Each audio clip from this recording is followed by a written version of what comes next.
A strange object is seen looming over the skies of Canada, and those who witnessed it want to know what it is.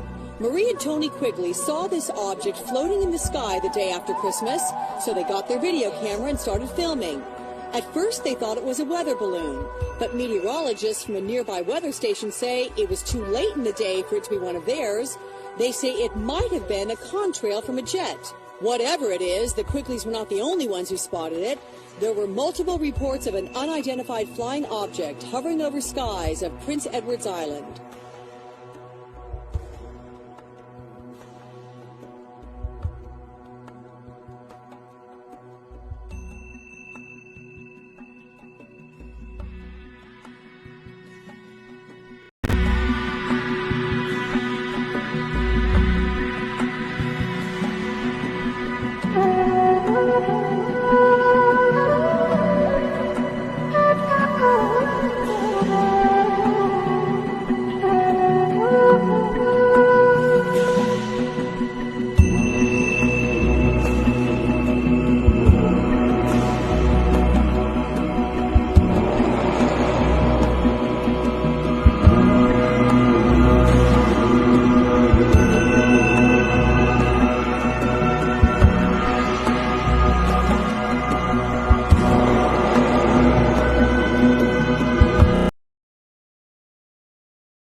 Throughout the human population, as well as affecting other species. It has existed since the beginning of the humankind.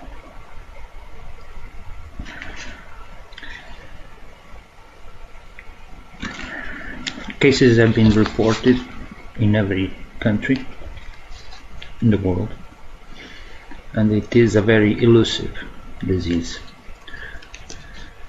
Only the most advanced DNA testing that humans possess can detect its presence.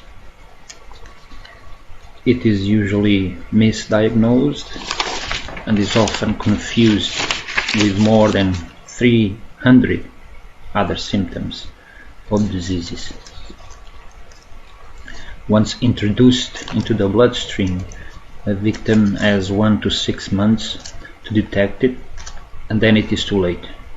It disappears from the blood, and the victim's body stops producing antibodies to fight it. The very antibodies that the doctors need with their antiquated blood tests to prove it is in fact there. The disease multiplies, affecting all systems of the body, undetected, unchecked, unstoppable. The most common method to prove that you are in fact positive for this disease is after your death, but that's too late. The disease is not new, it is very old.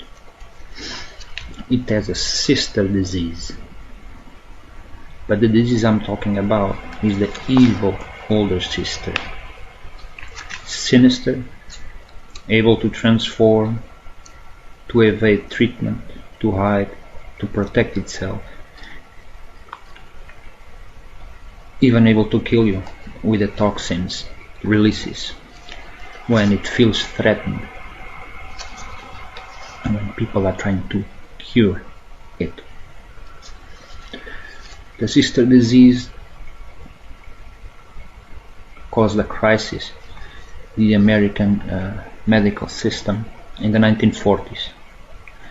To combat this sister disease, every medical student had to pass a test on the subject of just this one disease. An entire book was dedicated, and it was mandatory to be read and tested on. The book was coined the Green Monster due to its hundreds of pages filled with information about this one disease. It was printed in tiny writing due to the immense amount of information and complexities for this one disease. A prerequisite to becoming a medical doctor in the 1940s was to pass this test about this one disease. The evil, sinister disease has never had a book written about her, the old one, the other sister. In fact, after World War II, scientists were playing with this disease, manipulating it, modifying it, on an island off the coast of the US, of course. A German doctor was imported to oversee the experiment. After manipulating the disease, he and his team wanted to see its effect on a populated area, so they released it into a populated area of mainland USA. The results were catastrophic. An entire population in the area affected contracted the disease and died. In the 1980s, being alarmed at their findings and seeing an imminent epidemic on the horizon, 25 doctors and pathologists organized a forum in California to inform the government, the medical society, and the public about this impending medical nightmare. The FDA shut them down, refusing to publish their findings on grounds that they didn't want to alarm or panic the public. Everyone is sick.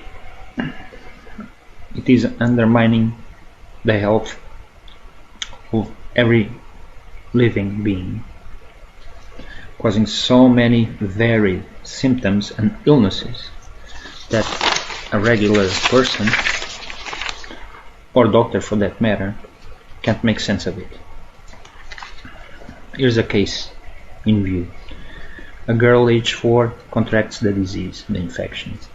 Caregivers do not know what to look for. She is plagued with recurring infections in infants and childhood. She has it for more than 6 months, undetected. It moves out of her bloodstream and begins to ravage all the symptoms of her body, all the systems.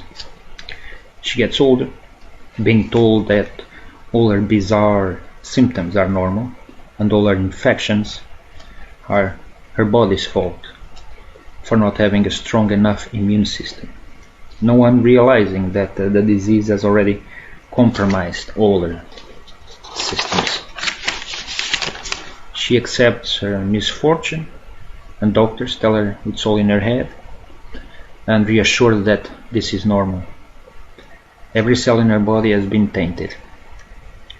She grows older and becomes sexually active, unwittingly spreading the disease to every partner. Doctors continue to be clueless, giving her a clean bill of health. Outdated human blood tests cannot detect the disease. They never could. The test can only be picked up on the antibodies. Within 6 months after she contracts the disease, the body stops producing those antibodies. Her partners move on to other mates and spread the disease to all of them. Exponentially abounding disease. She marries, spreading it to her husband. Doctors still give her a clean bill of health. Strange symptoms, illnesses, and infections persist.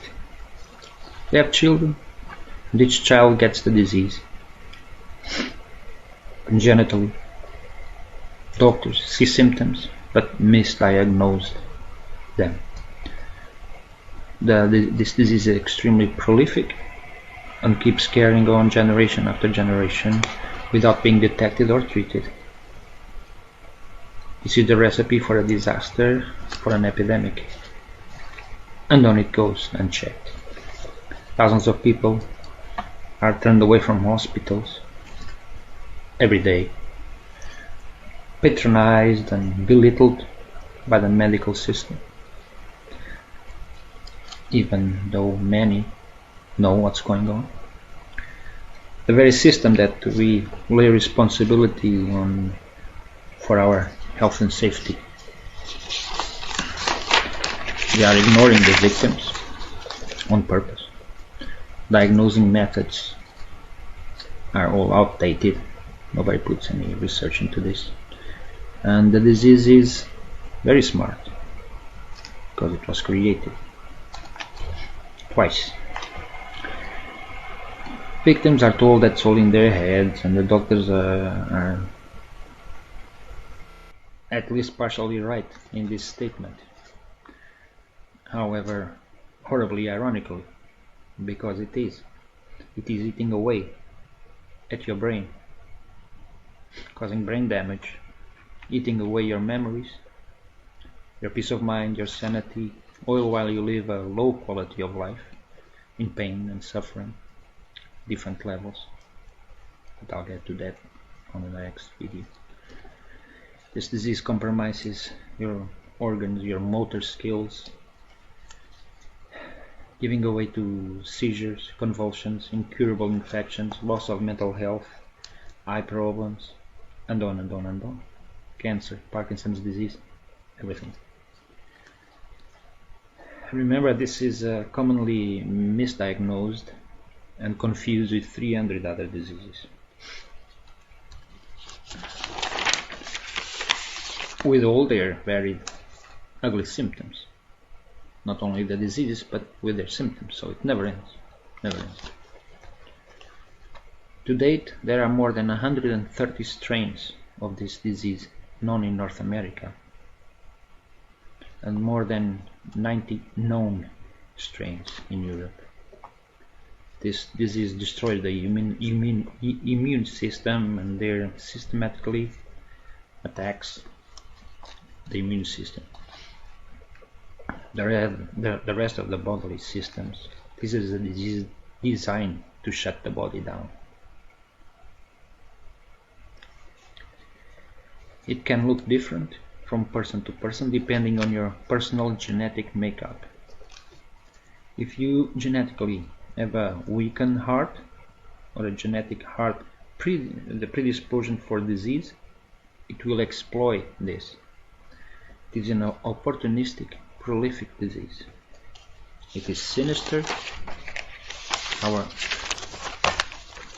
The human bodies and bodies from other beings cannot defend against it. It can change form, each form requiring a new remedy. It can evade detection, even hide, mimicking itself inside people's bodies. It groups into colonies when attacked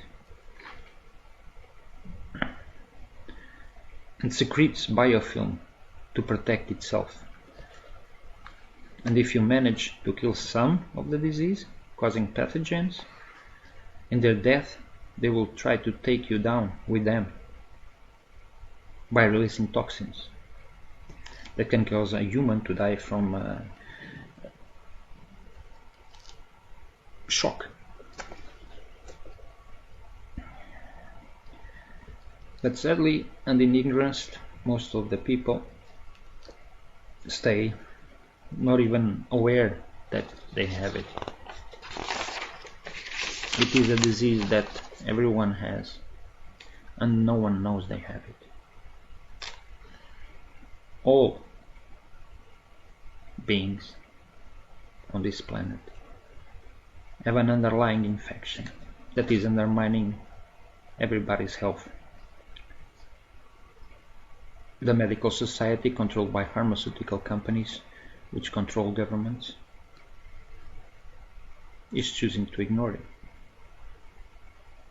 More on this, a lot more, on the next video. Cheers!